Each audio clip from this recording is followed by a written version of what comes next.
Hello and welcome to the stream then. This is the first one in quite a while then. So since Wayne's done his Man vs Food channel, so he's got some great videos out. Like I watched one the other day, it was like a 20 burger challenge. So you went to this restaurant in Wales.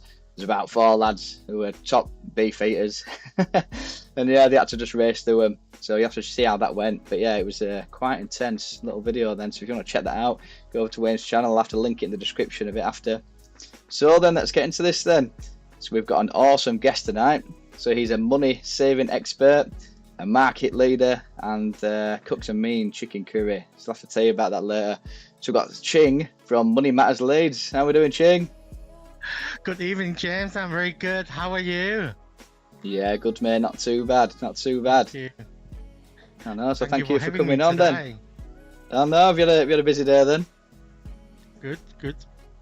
So I actually came here in 1999 as a student. I studied in finance, Okay. and I was quite lucky. After university, I was offered a job in finance, and then 2007, financial crisis hit. My boss at that time offered me the opportunity to convert to account and study accountancy, which I did take on the offer. I got qualified in 2009, and the rest is history. It's wonderful that I've been able to work with something that I'm very passionate about, something I really like. So yeah, that's me. Yeah, you do I'm very great, happy mate. You do accountant. great. Well, it's nice Thank to have you on, you. mate. It's nice to have it's Thank nice to you. have you on then. Thank So you. let's have some hellos in the chat for Ching then. So this is all Hi, live then. So hi any questions for everyone. Ching? What? So for anyone in the chat then, if you want to say hi to Ching then. So someone's told me it's not coming up, but I'll just have to check if it's actually streaming on YouTube. Just 2 secs. Let's have a look.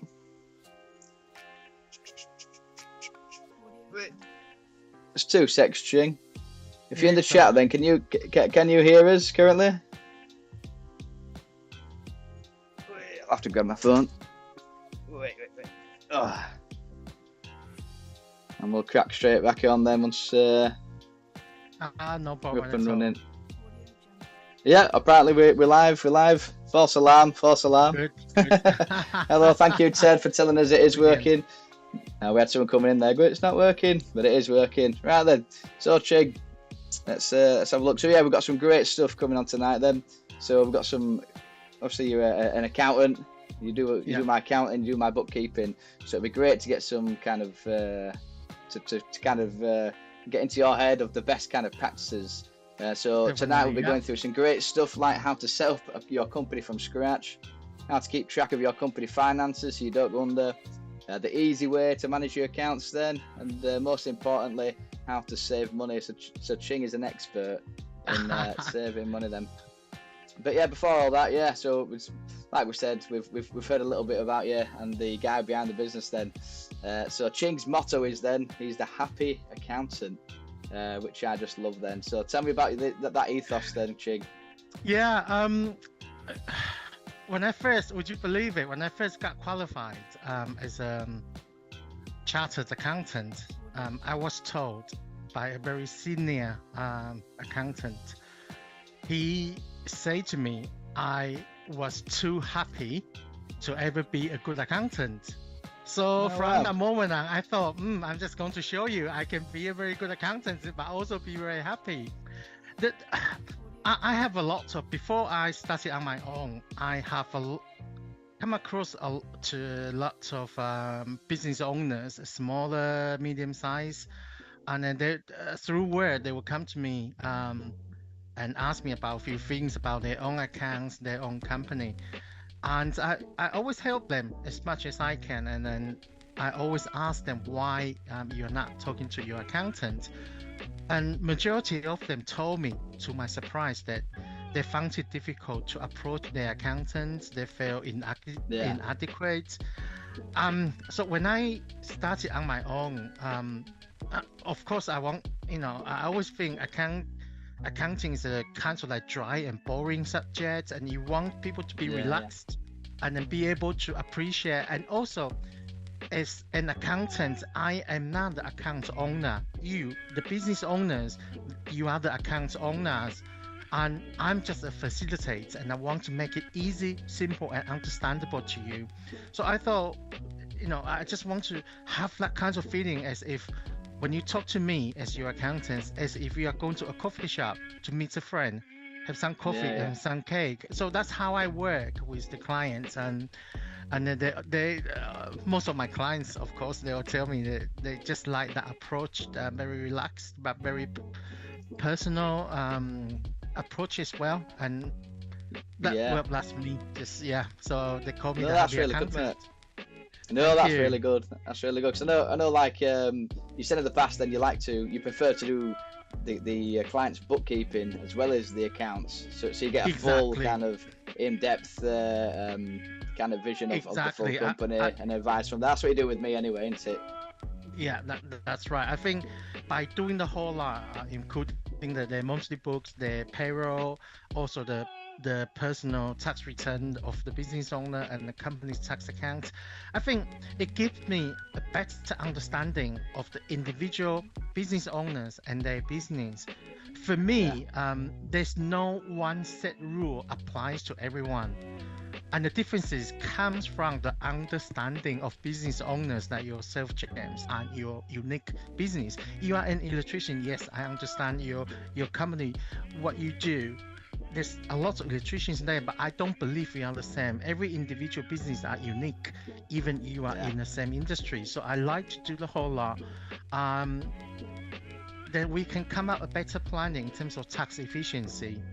And then I always believe that we need to pay tax because we are doing well. I don't like any tax avoidance schemes or anything. yeah, But my desire for my clients, like yourself, is that we want to pay tax, but pay the minimum required level of tax. And yeah, I yeah. can achieve that by have a better understanding from all the angles. And that's the reason I No, like to do from the very beginning to the very end. no, that's right. That's right, Ching. That's right. So you like to save us lots of money. So that's why his Yeah. clients call him Catching for all the money he saves them. That's Exactly, it, isn't it? yeah. That's it. Communicating, yeah. I know, it's brilliant. It's That's brilliant. true. So then, Ching, from all your years of experience, and I'd love to pick your brain on the best Yeah. practices for dealing with the company's accounts. Yeah. So for anyone that's watching this video or anyone in the chat, then, so what's the best way about setting up a business then, if they're thinking about doing that then? So as far as like a sole trader or a limited company, you had to just Yeah. go through that then and help those people Yeah. out? Definitely. So before we decide which way we want to go, the first question I always ask individual is, where do we think our income, our profit will be? For example, the other day I was talking to a lady. She cooks the best Indian meal I ever have, the Ah, best. So she said to me, Ching, I want to set up a limited company, and I've been doing her account for a couple of years as a sole yeah, trader. And I say to her, let's stay as a sole trader, because the good thing about sole trader is that the requirements in terms of compliance check and the requirements on producing the account is not as great. The burden is not as great as a limited company. Therefore, it's cheaper for an accountant to produce a sole trader account for self-assessment tax return than a limited company. But on the other hand, a limited company, it has more way of achieving better tax efficiency. right, So right. before we decide whether or not we want to be self-assessment or a limited company, I think is have a chat with an accountant to see. I always do this calculation for clients. Your income level is this much. How much tax you will need to pay if you are a sole trader, and how much tax you will need to pay if you are a limited company. And Yeah, we will yeah, say roughly about 35,000. If your income is that level, you might want to start considering setting up a limited company. Now, all right. there's a cost comes with a limited company, because you need to, there's more accounting requirements, and then the reporting liability is higher than a sole trader. Therefore, the accountants would tend to charge more for a limited company. But when Yeah, your income level reach a certain level, the money you can save from paying less tax, actually, when it is more than enough to cover the additional costs of running a limited company. That's when we say, actually, I think we need to convert into a limited company. A client of mine, he was a sole trader. We converted him into a limited company. The tax he needs to pay actually reduced by about £2,000 a year. Wow. And that's more than enough, way more than enough to cover the additional cost of running a limited company. So this is a question we need to ask ourselves, and then talk to an accountant or someone who can help you. So that's the first step. Now, once we decided, okay, we want to go limited company, then we need to think about, most importantly, the name of the business.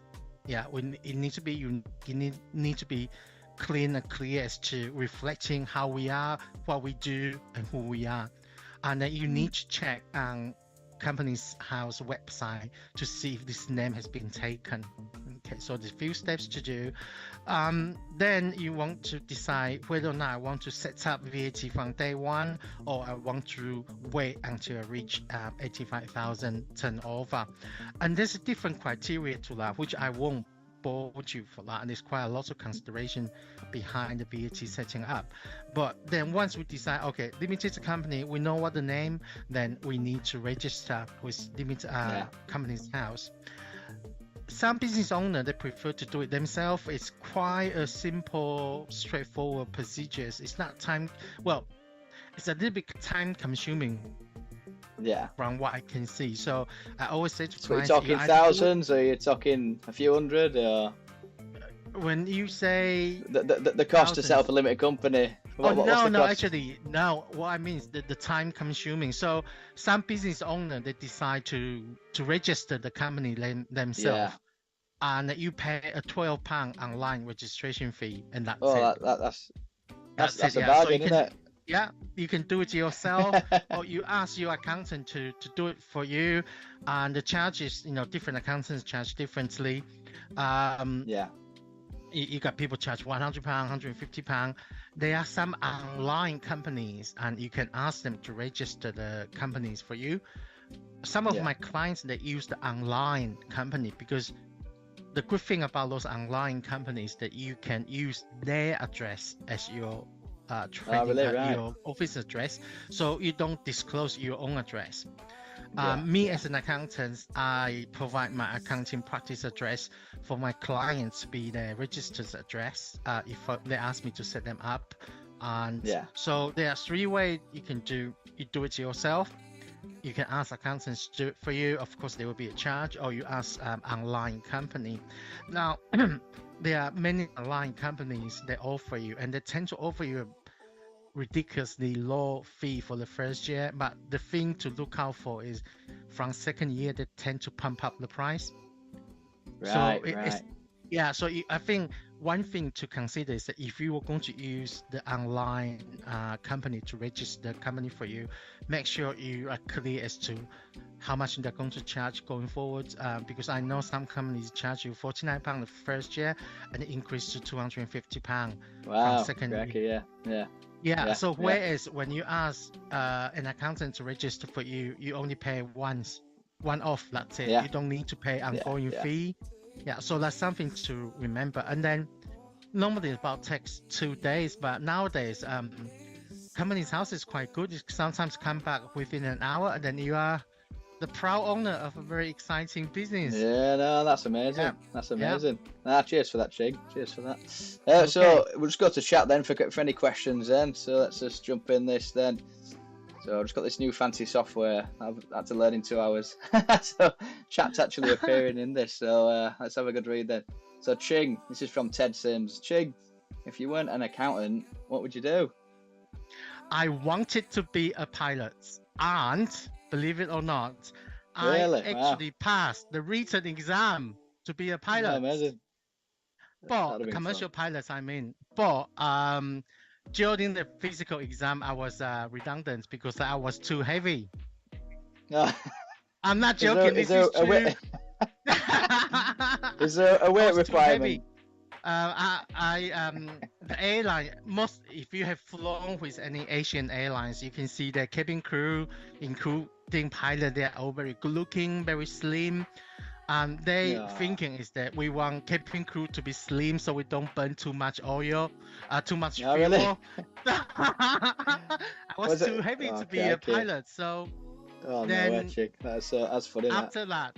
after that, I'm always very interested in buildings. So I wanted to be an architect. So I went to college to study architectural stuff. Oh wow. And the first year, in college, my father asked me, "Is that what you do all day, drawing?" I said, "Yeah." And he said, "No, you're not doing this. You need to go to business school." So, and my father said, "If you don't go to business school, I'm not paying for you."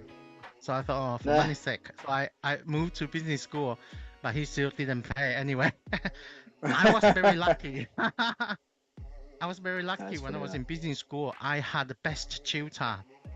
She really inspired me and she encouraged me and she opens my eye to those numbers. For me, we communicate with words, with letters. And now I communicate with my clients with those numbers from 0 to 9. And I believe different combination of numbers tells you a different story. And this was my tutor who inspired me. And Oh, I wow. love working with numbers ever since. So that's it. Yeah. If not a pilot, I not like an it. architect, I became an accountant. There we go. No, I like that one. I like that one. So we got another one. This is so. Try not to incriminate me. Someone's put, "What is James's worst habit?" Ooh, the thought. I There we think go. as an accountant, his worst habit is he's so generous. He takes everyone for Ah. meal. He takes everyone out for a drink. As an accountant, Oh, I yeah. think that's the worst habit. Yeah, yeah. Too generous. That's funny. That. No, that's good to hear. Then, is it? No. I'm always meeting up with clients and paying for them. Yeah, You and say I you always can't do tell that. them, You can't do no, that. we can't do that. We can't put it through business. We can't. But on the other hand, clients are happy. And Yeah. So do you want to explain those? So what you can claim for and what you can't claim for? That it's really important for people who are taking people out. Yeah, especially meals. Yeah, if we call it entertaining. If it is the staff entertaining. So James has two some team members working for him who is on James's payroll. So it's James' staff. So if the three of them go out for a meal, only three of them, that is the staff entertainment, and that's corporate tax deductible. Me as a James's accountant, I'm the outsider. So if the three of them plus me, there's four, we went to James took us out for a meal. Because I am an outsider, the whole meal, the whole expenses become a client entertainment, and it is not corporate tax deductible. Yeah. So even there are three staff plus one client, but only because there's one client, the whole lot becomes clients entertaining, and it is not corporate tax deductible. And HMRC is very big, very tight on the compliance check on this one. Every time we submit a company's tax return, the warning always come up saying you need to double check. If you don't, if we check you and then we find you. So that's the difference. It's a client, then it's not corporate tax deductible. If it is pure staff, then it is corporate tax deductible. Yeah, okay. I like it. So we'll just have a quick read then. So we've got James, okay. You are the happy electrician. Oh, thank you. And we've got the happy accountant here. Karen Heppel's put, you're one of a kind, Ching. Thank you. We've got another question then. So, Ching, does a second job attract higher tax, i.e. 40% on the whole second wage? When you have two jobs, yeah, it doesn't matter full-time or part-time, the second job always attract the higher, I think more than likely to be on a tax code called BR. The reason is that HMRC thinks that your £12,500 personal allowance will be used by the first job. So your first job's tax code likely to be 1257L. That's the standard, and that you have other variations. Yeah. The second job that you have at the same time is always going to be more than likely to be BR. Now that's because they think your £12,000 free tax-free allowance will be used up by the first job. But if you think about it, if you have 2 part-time jobs, your first job pay you 10,000 a year. Your second job pays you £10,000 a year, so your annual income is 20,000. But the second job, your tax code assume you are getting more than 12,570. So in that case, you are overpaying tax, and you need to call HMRC, or next year they will increase your tax code to get the money back. So the thing to think about is that whether or not you are overpaying tax is think about your first job or one of the jobs. Are you getting £12,570? If not, if you are, then it's not likely you'll be overpaying tax. But if your one of the job, the first job, is less than £12,500 a year, then it's likely you'll be overpaying tax. So then we need to call HMRC and say, actually, last year I didn't earn that much money, give my money back. So they will change your tax code in next year, so you get some money back. No, I like it. Thank you for clearing that up, Ching. Then, so what else we got? So I'm just reading through chat. Then people are saying, "I hope you're not too generous with giving money to HMRC." That's what Richard. No, not under my watch, James. yeah, you're very good. Right then, so okay, we've now set up the business. Then, yeah. So what is the best way to keep track of what's going on, to make sure you don't go under? So for a limited company, I always suggest that we use an accounting software. There are so many different accounting software, and it suits different business. Some accounting software will be free if you open certain bank accounts. Then you'll get those accounting software free. Some you have to pay for them. Different accounting softwares. I have my preferred ones and I have my disliked ones, but I would suggest that utilize an accounting software. Most of the accounting software gives you an app on mobile phone, so you can record your expense, your receipts. So when your accountant nagging you about where's your receipts, it's actually on the mobile phone. Go check it, use the app. It also gives you a dashboard review of your business. I shut my mobile phone off, otherwise I could have shown you. Most of accounting software, they have this mobile phone app, and it's very good.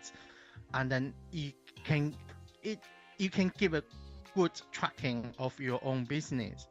Now, the other thing I always encourage my client to do is to call me, because talking to your accountants, first of all, is that you update your accountants of what you've been doing.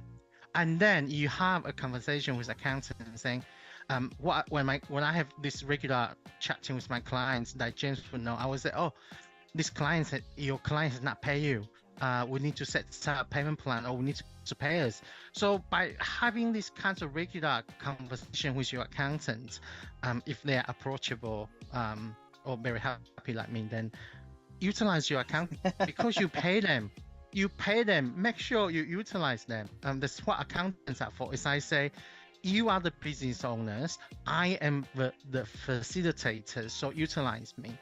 Utilize the app, utilize the accounting software, then have regular contact with your accountant. Don't make it like I only talk to my accountants once a year. By then, we might miss some opportunity to improve our sales, improve our costs, or reduce our tax bill. So I think the regular contact with your own account and regular contact with your accountants, I think that's a good way to keep track of how the business is doing, how my account is doing. And that's also really forever put your accountants that I'm watching your accountants better to do your job. Make your accountants get your money worth. Yeah, I know. I remember before you, Ching, with like I'd hardly hear from them. They'd kind of send me an email saying, "Yeah, can you send your receipts in for next year?" And they just did. Well, they was charging a lot of money as well, weren't they? Like extortionate amount, and I wasn't really getting the right service, really, was I?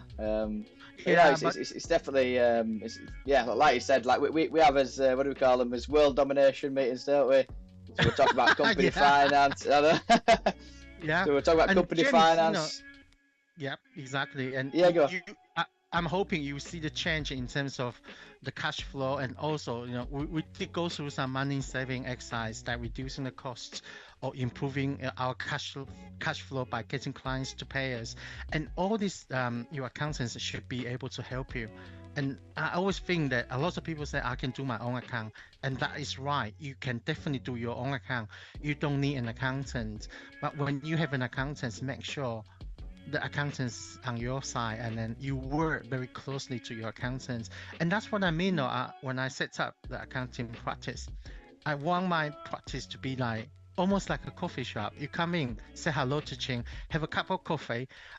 Also, I love making cake, so you always get a slice of cake when you use your coffee.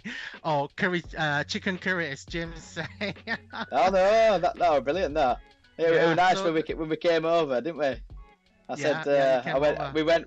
we went round and you made the most beautiful chicken curry Chicken with curry, rice. yeah. And then Hayden didn't like the sauce, did he? So because he No, didn't he like didn't. that. So you I only was ate like, the I chicken. was like, don't you worry, mate. I will eat the lot, and I did, didn't I?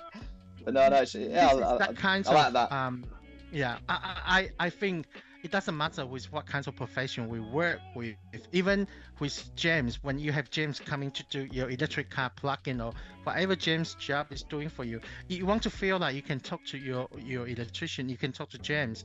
And it's the same with accountants. When you pay for a professional services, you want to be able to talk to that person. So it doesn't matter whether or not it's an accountant or electrician or gas engineer. It's that kind of personal contact. You will make the job more meaningful and more. Yeah, I think you make it more smoothly. Make it definitely. goes more smoothly. Yes, yeah. No, that's spot on then. That's spot on. So, do you want to just give a quick summary then of the best ways so the biggest question then is how to save money then. You know what I mean? So Yeah. you're the money saving expert. So what if you give us if you rattle off some quick points, then we've only got 5 minutes left before we get Okay, booted. so tax-wise, make sure we provide all the information to our accountants, and then they will be able to do a quick calculation for you in terms of which way we think is the best. So we save tax, and I think James is benefits from having a regular conversation between the two of us in terms of tax. Secondly, the running costs of our business. There's a lot of ways we can actually save the running costs. For example, when it comes to renewal from like insurance, for example, talk to our insurance broker saying, last year I don't have any claim. Where is my no claim bonus? Talk to them. Keep the communication going. The other thing is that if I have a regular supplier who I go to regularly and buy things from them, like James have 2 or 3 regular suppliers providing all the materials. What I would do, let's keep a record of how much I've spent with these suppliers in this 12 months time. And in 12, then 1 year later, we go to them saying, actually, I've spent those much money with you. I want a better deal. And I did exactly the same with all my suppliers that as an accountant, we have to buy very expensive commercial software. And it's per license. It depends on how many clients I have. So I go to them and say, well, I bought, say, 400 licenses from you last year, and I expect to buy 600 licenses. Therefore, I would like to have some discount. And every year they give me discount. Every year. So knowing your supplier, knowing how much you spend with them, that's one thing to keep the cost down. And they don't want to lose you as a client, I can guarantee you that, because they know how much you spend, and you show them how much you spend, and they know you are doing well, you are increasing your sales in the next few years or for the future years to come. They want to keep you, they want to be part of your growth. So that's one thing. And then keep an eye on things like clients doesn't pay you. We don't want to go into overdraft because that's very expensive. Make sure we talk to the clients. The other very important thing, don't file late, because every time you file late, there's £100 penalty. And normally your accountants should remind you saying, oh, we need to file this now. Let's do that now. Don't pay your payment late to HMRC. There's always a penalty. There's always an interest charge. So if we follow those steps, I think we will be doing quite well. Okay. So that's really good. Make sure we have all the information. Talk to our accountants. Make sure we also understand our own accounts. and then have a clear view, and then come to 1 year, let's start negotiating, and definitely would keep the cost down. Yeah, well, thank you for that, Ching, for those That's money all saving right. tips then. So then, No problem at all. where can we find you, Ching, then, if people have got any questions then? So I know there's a few questions on chat, but we've got like literally 2 minutes left then. Yeah. So where can people find you? Yeah, so they can find me on Google. I have a web page, www.moneymattersleads.co.uk. You can find me there. You can find my contact details. Or if you Google Money Matters Leads, or if pen and paper, you want to write down my email address or telephone number. My mobile phone is 07465 442 462. 07465 442 462. You can WhatsApp me, text me. If you call me, I would answer when I can, and if I don't, I will always come back to you. Or you can email me your questions. My email address is Ching, CHING, Ching, at moneymattersleads.co.uk. Ching. That's brilliant, Ching. Money Matters. Yeah. I'll put those details in the comments below then afterwards, and I'll put it on the video title for people who want to get in touch then. So then that's all we've got time for today then. So if you've enjoyed this content then, hit the like button, hit subscribe, hit the little bell notifications, you know, next time we upload. And so that was good from me, and we got Ching this time. Thank you very much, everyone. See you later. Bye bye. Have a good evening. Bye-bye. Bye. Bye.